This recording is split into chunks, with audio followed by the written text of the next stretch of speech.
जैसे ही स्क्रीन पर अलर्ट चमका, कमरे की हवा अचानक भारी हो गई। किसी ने सर्वर तक पहुंच बना ली थी। एक ऐसा संगठन जिसकी पहचान ही गोपनीयता थी, उसके लिए यह सिर्फ एक गलती नहीं थी, यह एक चेतावनी थी। तकनीशियन ने कांपती उंगलियों से रिपोर्ट दी। हां, सिस्टम को समय रहते बंद कर दिया गया था, लेकिन मुश्किल से। नेटवर्क मजबूत था, परतों में बंटा हुआ, फिर भी कोई भीतर घुस आया था। ल्यूएनएक्स से आने वाले डेटा पैकेट सामान्य से कहीं ज्यादा बड़े थे, बहुत ज्यादा। उन्हीं में से एक के भीतर एक छुपी हुई एग्जीक्यूटेबल फाइल थी, सोची समझी, खतरनाक और चालाक। जिसने भी यह किया था, वह अंधेरे में तीर नहीं चला रहा था। उसने मिररिंग सॉफ्टवेयर का पीछा किया, उसके स्रोत तक पहुंचा और उसी रास्ते से अंदर घुस आया। और इससे भी ज्यादा चिंताजनक बात यह थी कि आगे क्या हो रहा था। ल्यूएनएक्स बदल रहा था, इतनी तेजी से अपग्रेड हो रहा था कि रिकॉर्ड रखना मुश्किल हो गया था।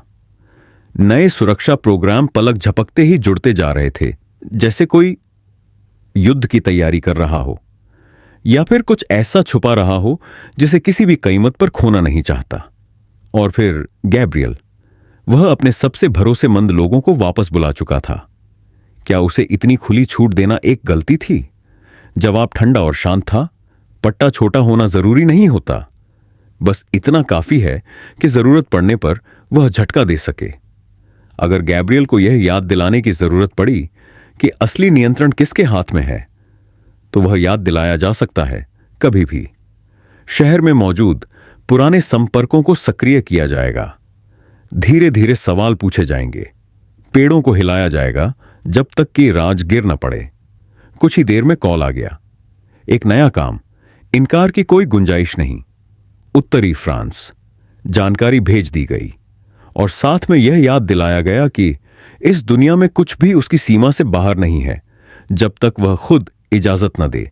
समझना अपेक्षित था, आज्ञा का पालन स्वाभाविक, क्योंकि हाल के दिनों में भरोसा डगमगाने लगा था। गैब्रियल की सुरक्षा अब सतर्कता से ज्यादा महत्वाकांक्षा लगने लगी थी।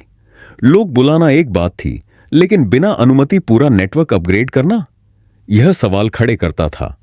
खतरनाक सवाल। पूछने पर गैब्रियल ने बात टाल दी, नए टेक विशेषज्ञ पर दोष डाल दिया। बहुत ज्यादा जोशीला चे, उसने कहा, एक सुविधाजनक बहाना, लेकिन शक पर राज करने वाले लोग बहानों पर यकीन नहीं करते। उसे साफ चेतावनी दी गई, फिर कभी कुछ छुपाने की कोशिश मत करना, और जो काम दिया गया है वही सबसे पहली प्राथमिकता होनी चाहिए। अगला दिन अजीब तरह से शांत था। मिक्की खुलेआम नाराज था। डेविना के ठीक होने तक घर से बाहर जाने पर रोक, उसके लिए यह किसी सज्जा से कम नहीं थी, लेकिन मिक्की को ऊबना आता ही नहीं था। अगर तैर नहीं सकता तो खेलेगा, अगर खेल उबाऊ हो तो नए बनाएगा। जासूस, उसने फैसला किया।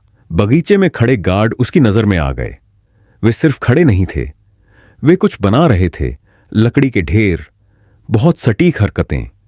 एक साधारण टूल शेड के लिए कुछ ज्यादा ही पेशेवर। सुरक्षा विशेषज्ञों की पूरी टीम को अचानक शेड बनाने की जरूरत क्यों पड़े? सवाल हवा में ही लटक गया।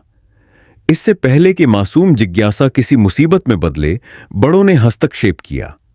ध्यान हटा दिया गया। उस मासूमियत को उन सच्चाइयों से दूर रखा गया जिनके लिए वह अभी तैयार नहीं था। बाद में गैब्रियल ने डेविना को बुलाया।